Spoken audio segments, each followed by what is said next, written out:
Good afternoon. My name is Eleanor Hildebrand, and I am here with my teammates CJ Robinson, Roman Brushkovsky, and Ritti Sethi. We are Team Rarefiers, and we are going to walk you through our Google Chrome extension we created to simplify websites.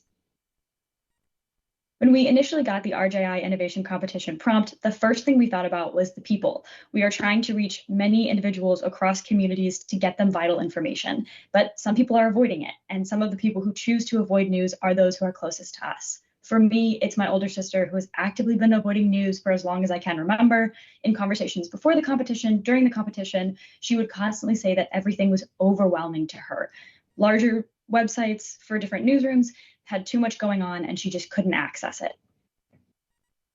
And that's even true of our partner newsroom, Iowa Capital Dispatch, which is one of 50 bureaus from States Newsroom, a nonprofit news organization focused on community-focused and based news across the United States. There's a lot of colors, lots of photos, different headlines that are coming at readers at all times, and we wanted to make it more accessible for people to understand the news and not get overwhelmed and log right off.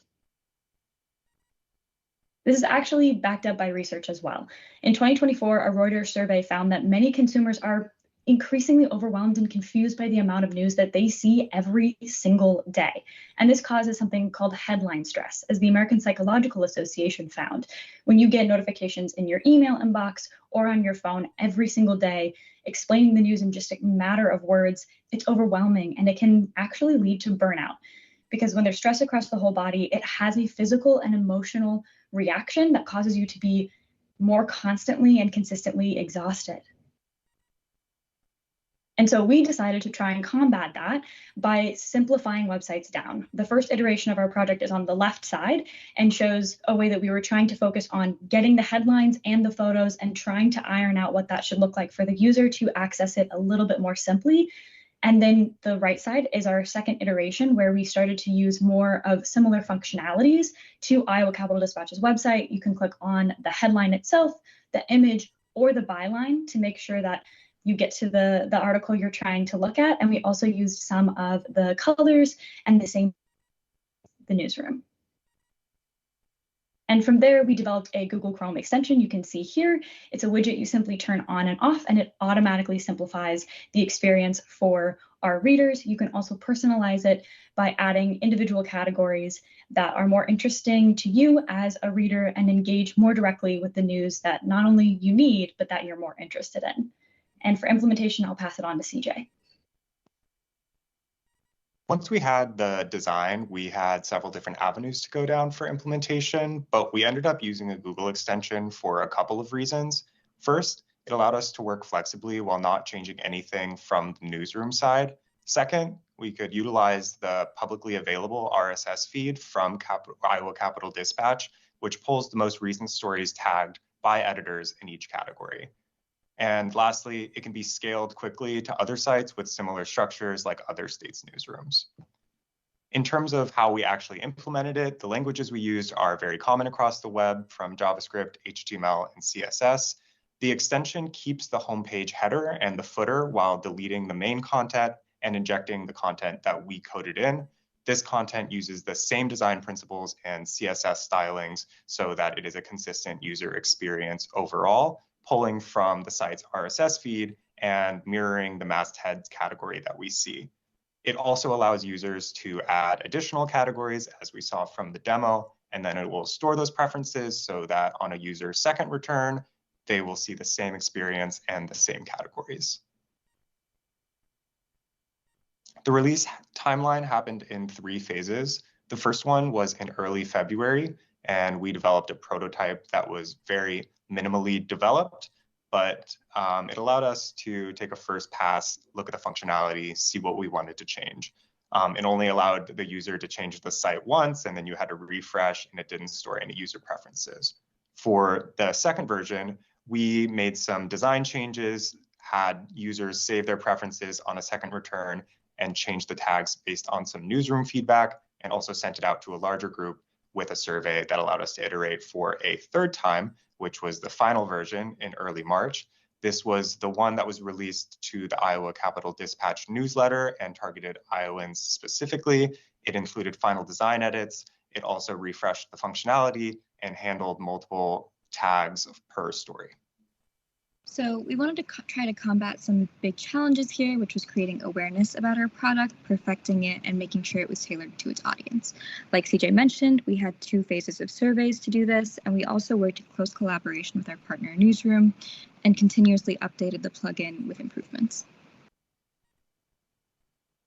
We tried to figure out how to measure our success. So we tried to see how many people would actually use the plugin, how many people downloaded it, what our partner Newsroom thought of it, and where it could go from here, and whether it actually helped people engage with the news in a more meaningful way. So our first survey round, we tried to reach out as many people as we could. So we got 54 responses with a primary age group of 45 to 55-year-olds from all over the world. They provided suggestions on changes like the toggle feature and adding more accessible features like refreshing it. And they said that it makes them, 63 of them said it makes them more likely to read the news. So in terms of our specific plugin survey, which was our survey that we launched in March, specific to Iowa and Iowa Capitol Dispatch readers, we had 12 responses, 8 of which were from Iowa, and 41.7% of them said that it made them more likely to read the news. A lot of them said that it helped them quickly access the news when they were feeling overwhelmed, and they'd like to see it applied to a variety of publications. So this is our partner Newsroom. The editor-in-chief of Iowa Capitol Dispatch said that it was a creative project and that it helped people who had news anxiety. We also had some survey responses from people who had ADHD. For example, for one person, it said that it would help them access the news in a way that felt better and more manageable. So in terms of future potential, as CJ mentioned, this is scalable to all 50 states' newsrooms. It has similar RSS feed and similar website design. And this is a list of the other newsrooms that survey respondents felt this would be better applied to. If you see, it's a wide range of local to national to even more academic and business publications.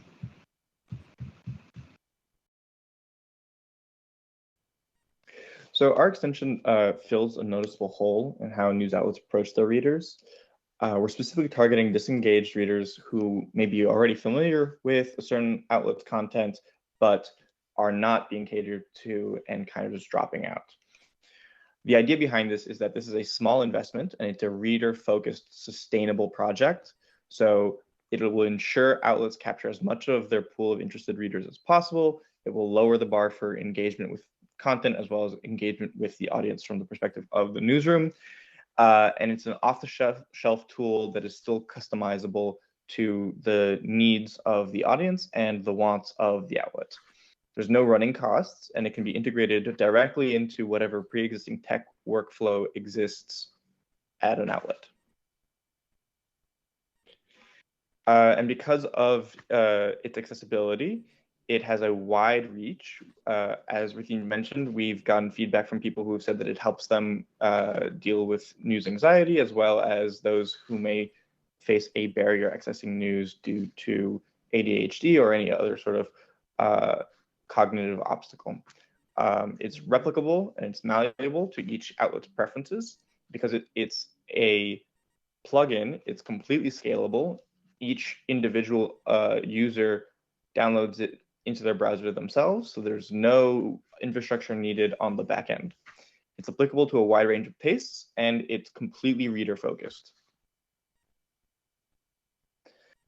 And like I said, that it's sustainable. There's little to no overhead costs. It's very easy to deploy changes or updates. It's an automated system, so it's set and forget.